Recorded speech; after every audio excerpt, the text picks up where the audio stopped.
in your voice message, you're going to say, "Hi, this is Amy from Sales and Presence. I know you were not expecting my call today. I am interested in speaking to you about X and possibly supporting you within that journey. I'm going to follow up with an email and give you a little bit more information. Hope you have a great day." We're not pitching. Again, we're not pitching, but we announced who we are. We also called out an elephant in the room, which psychologically brings that wall down a bit of like, Yeah. yes, thank you for being aware that you interrupted my day and you have no idea what's going on, right? That's one of those things. And then we move on to the email. So there's your two right away. Mm. And then the second day, you can do whatever you want. You can call again, email again, LinkedIn request, whatever that is, and then move on. So you've already have three within a day and a half. Make it a little easier on yourself. Gosh, that's good. I'm already and Amy, I've talked with you. You came on here and I was like, "You're a sales pro. I love this. I'm a sales pro. I love talking to sales pros." I just learned, I feel like that was a mini masterclass. So, for anyone who feels that way too, maybe you listen to this and you're like, "Holy crap, she just Yeah. really brought that home for me, made that very clear, very simple. I can go and take that now." You from even the part where we're talking about the follow-up, right? So, what is it like uh finish a meeting, book a meeting. Fam Bam, have you yeah, that thing, right? Yes.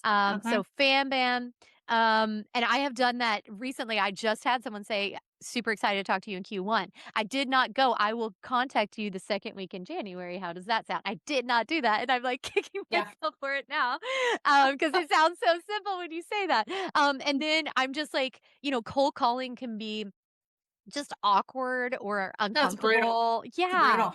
But, like, Yeah. the way you just did it and, like you said, addressing that elephant in the room right off the bat of, "Hey, I know you weren't expecting this call from me, but," like, that's such a great way to say that. So, gosh, that was great. I will be going back and listening to that. Any entrepreneur struggling with sales too or just wanting some sales insight, that was gold. So, thank you for sharing that. That is You're awesome. welcome. Yeah. Okay, so for people who have newer businesses, what is a way that they can build trust quickly with their potential clients, especially if a lot of them are cold? If they don't have a big brand behind them yet, maybe they don't have a ton of case studies. How can they build some of that trust and get some of those first clients to say yes to them? Ask more. Ask more, ask more, ask more. Stop telling. Mhm. Um, that is the biggest, I mean, that is a 101 in sales. And I just had one of my coaches the other day was on a one-to-one and she said afterwards, gosh, um, somebody came back to me and said, "Well, that seems obvious." And my response was, "Well, yes, everything we do is obvious. That doesn't mean it's easy." Yeah. Right? And that's why people don't do it. And that's why there's coaches and training because it is so helpful to have reminders and to be aware that this is a human struggle. It is not just your struggle on an island. So I think, you know, we get stuck in this. Well, okay, I have this product or service. This is what I'm marketing. If I get you on the phone, then I'm going to immediately say, thank you for your time. So I'd like to go over and you go right into I. Mm, You go right into here's what we offer, here's what I can do for you. Right. mm, Um, and what we need to do is round that out and take it into a curiosity mode of what can I learn today? mm. What can I learn from this person that I don't know, that I'm hoping to be able to work with and build trust with? I need to know what their pain points are. I need to know who they are. I need to know how they run their operation. I need to know what sucks for them on a day to day. I need to know if they're using a service that's like mine, what they love about it, because then I know I need to at least match that and raise, Mhm. right? So there are so many things there that we need to sit back a little bit more and ask. I'll give you a story of mine. So second year in, I was also, if anyone else was in this stage, everyone that's an entrepreneur has gone through this daily. I was like, I don't know. I don't know about this. Is this really gonna fly? I don't really know. Maybe give it another year. Like, gosh. And then I did an online, this was through COVID. We launched in COVID. So through COVID, I got a online request of, hey, we want you to do like this series for this association. Um, didn't pay much, but that's okay. I'm in front of people. Like, great.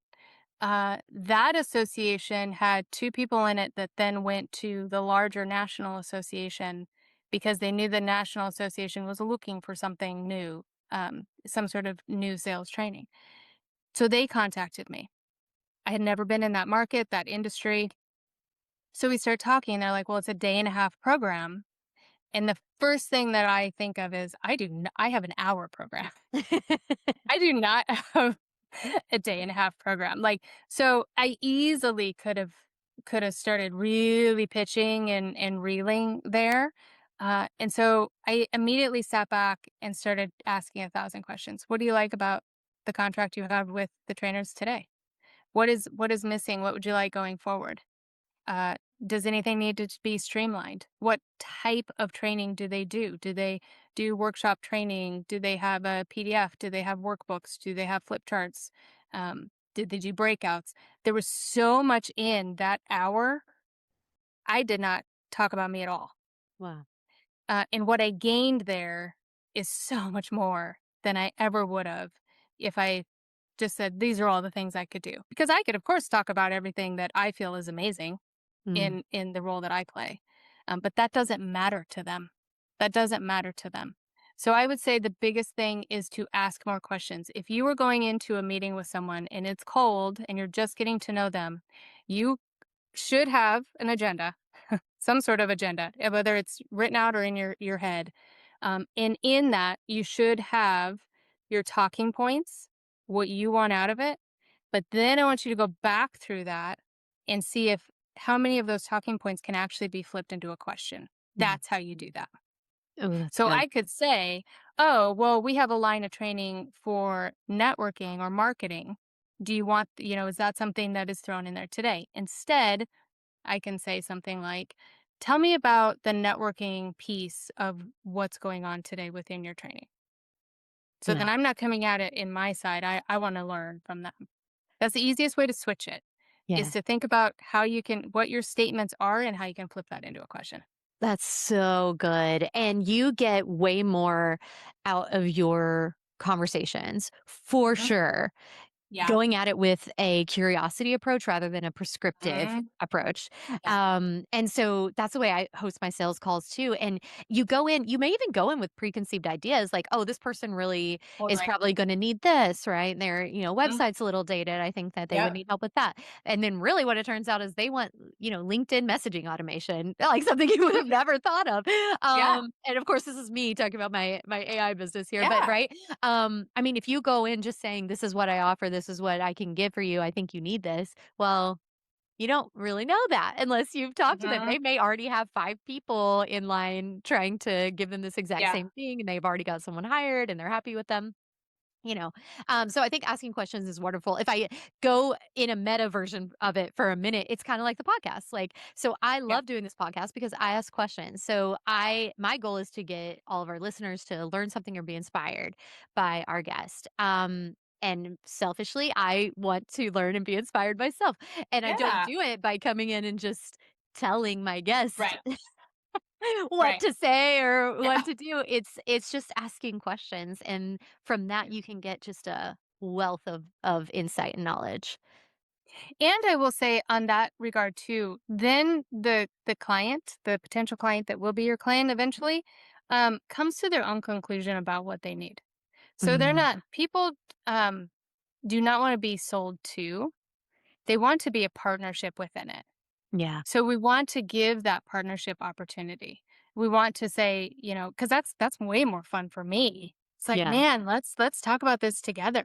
What yeah. can we create together? And the other thing that I hear a lot within salespeople, especially tenured, is like, well, if I don't go through everything, then they're not going to know everything we have. Well, who cares? Yeah. They don't need Um, it probably. they don't need it. And the value, which is such an overused word in sales and business right now, but value, all value is. It is not your product, it's not your service. It is what matters to them in the moment. That's Mm, all value is. that's So if golden. you have 10 products and none of them matter, you have nothing that's of value to them right now. Yeah. However, if you have a connection and they're like, gosh, how do we figure out how to do business with you?